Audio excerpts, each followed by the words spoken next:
Je suis Hélène de Boissezon, je travaille au CNES, le Centre national d'études spatiales, donc l'Agence spatiale française à Toulouse.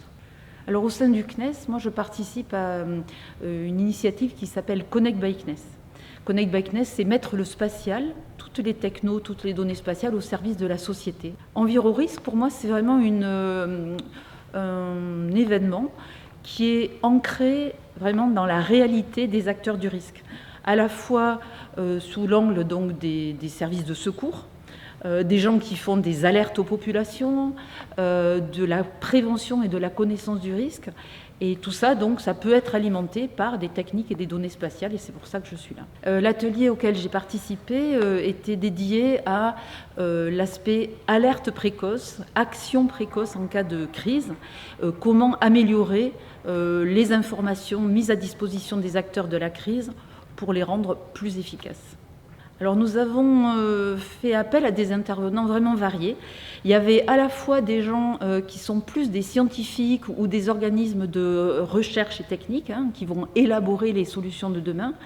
Il y avait aussi une métropole, par exemple, qui participe à des cellules de crise. Il y avait aussi des sociétés privées qui fournissent déjà des outils de réponse à la crise.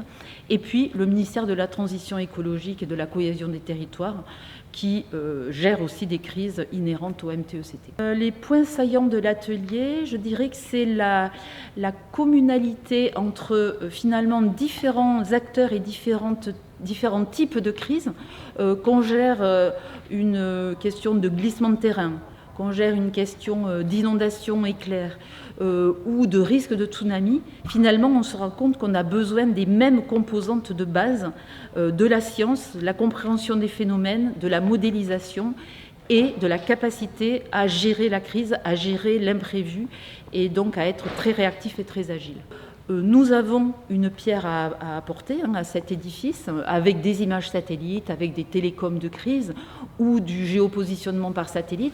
Par contre, très clairement, le spatial n'est qu'un élément parmi tout un tas d'autres informations, parmi lesquelles l'humain en particulier, et la capacité de prise de décision et de courage à des moments pour dire on part sur telle option, où l'humain est prépondérant.